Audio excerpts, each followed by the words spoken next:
E agora vamos de informação exclusiva, vamos de bastidor. A Procuradoria-Geral da República está investigando se Jair Bolsonaro instigou os atos de 8 de janeiro, quando os prédios dos 3 poderes foram depredados. A informação quem me deu foi o subprocurador Carlos Frederico dos Santos, que coordena a força-tarefa das investigações. Eu conversei com o subprocurador e ele me disse que foi para verificar se o ex-presidente incitou os atos que ele pediu à Justiça que as plataformas de internet digam se os 244 denunciados, que já estão denunciados por atentado ao Estado Democrático de Direito, são ou não são seguidores do ex-presidente nas redes e se compartilharam as postagens deles. Vou abrir uma aspas do subprocurador para vocês. Ele me disse o seguinte: nós estamos reunindo elementos para saber se Bolsonaro instigou essas pessoas e se ele teve esta intenção. Uma alta autoridade da República com milhões de seguidores deveria saber o alcance dos seus atos, me disse o subprocurador. O artigo do Código Penal, gente, que trata desse assunto é o 286. Esse é o artigo de incitação ao crime e ele prevê detenção de 3 a 6 meses ou multa. É neste artigo que a PR vai verificar se é possível enquadrar Bolsonaro. Até agora, nessa questão dos atos antidemocráticos, Bolsonaro estava sendo investigado apenas pela postagem que ele fez após os atos e que depois ele apagou. No seu depoimento, o ex-presidente disse que fez a postagem por engano e que estava sob efeito de medicação. Conversei com aliados de Jair Bolsonaro e eles refutam totalmente essa acusação de incitação. O argumento deles é o seguinte: eles dizem que seguir alguém na internet não significa uma associação direta com essa pessoa e nem uma possível influência.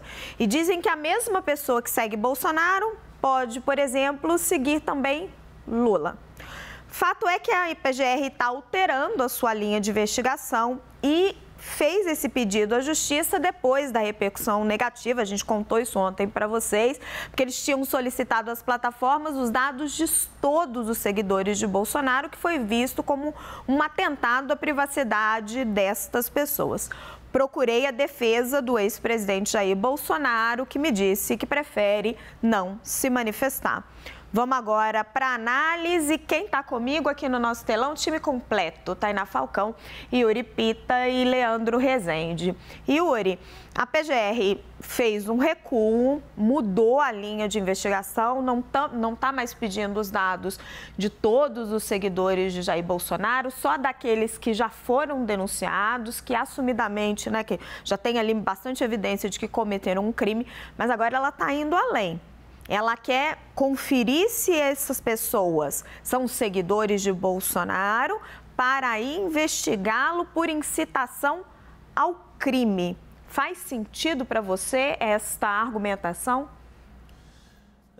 Raquel, faz sentido, depende muito mais, me parece, para essas pessoas que já estão incriminadas pelos atos que cometeram do 8 de janeiro do que, na verdade, em relação ao ex-presidente Jair Bolsonaro, porque a não ser que haja uma ligação muito direta entre um volume muito grande de postagens que são abertas do ex-presidente Jair Bolsonaro, em relação a várias questões que ele colocou, em relação às urnas, em relação ao STF, mas daí a fazer uma conexão direta de que essas pessoas agiram sob influência do ex-presidente diretamente, me parece que precisaria ter um avanço de investigação ali, ou conseguir construir, dar uma concretude de que foram essas postagens que levaram as pessoas a fazerem o que fizeram, para daí se conseguir a ter essa sustentação jurídica, me parece um caminho um tanto quanto difícil. Mas é um caminho que se tenta fazer, por quê?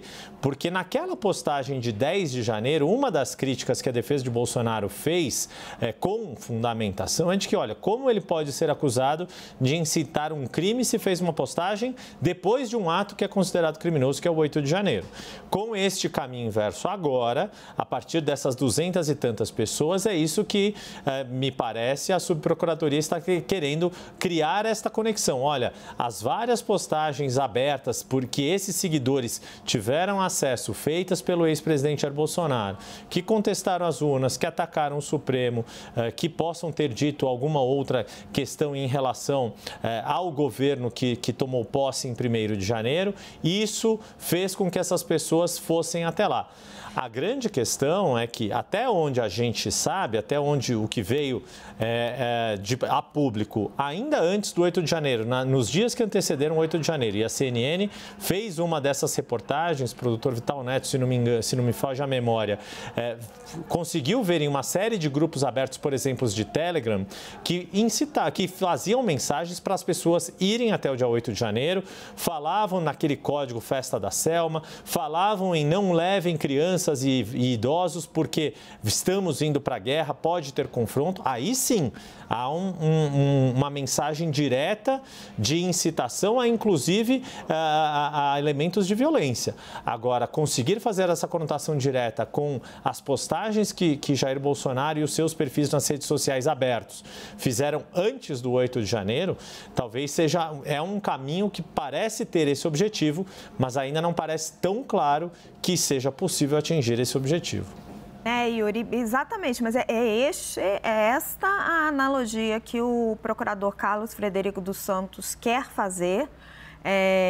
Eu acho que assim, não resta muita dúvida quando a gente vê as imagens, a gente olha como as pessoas estão vestidas, a gente está vendo ali, né, muita gente com camisa do Brasil, a não ser quem acredita na tese dos infiltrados, que grupo político que estava ali. Aí, uma coisa é a responsabilidade política, outra coisa é a responsabilidade jurídica. Como é que você associa diretamente Bolsonaro à incitação dessas pessoas? O procurador está querendo fazer isso por meio das mensagens, é o que me diz claramente on the record. E o que a defesa está argumentando é exatamente essa dúvida que você levantou. É possível fazer isso através apenas de essas pessoas seguirem Bolsonaro, atribuir essa culpabilidade? Queria ouvir você, Leandro. Raquel, acho que é uma linha que a Procuradoria da República nessa investigação está seguindo, né, para tentar comprovar de que essas pessoas presas, se elas compartilharam fotos, vídeos, postagens do Bolsonaro, isso já seria suficiente para dizer que o Bolsonaro incitou um clima, que ele incitou essas pessoas a cometerem crime.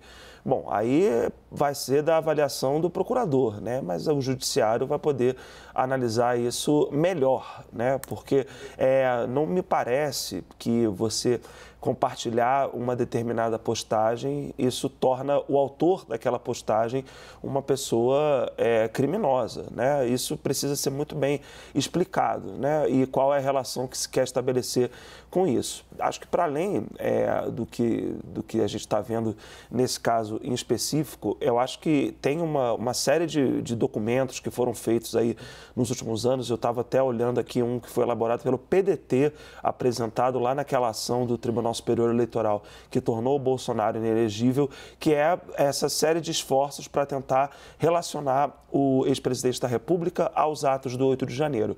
O corpo jurídico do PDT, claro, é muito diferente da Procuradoria-Geral da República, mas trago esse exemplo porque é uma referência que existe sobre como relacionar o que aconteceu no 8 de janeiro às ações tomadas pelo ex-presidente Jair Bolsonaro. Não é algo que me parece simples relacionar isso, né, colocar o Bolsonaro ali como um grande articulador do 8 de janeiro, mas é algo que, como a gente está vendo, a Procuradoria da República está em busca de fazer, está querendo chegar nesse lugar, Raquel.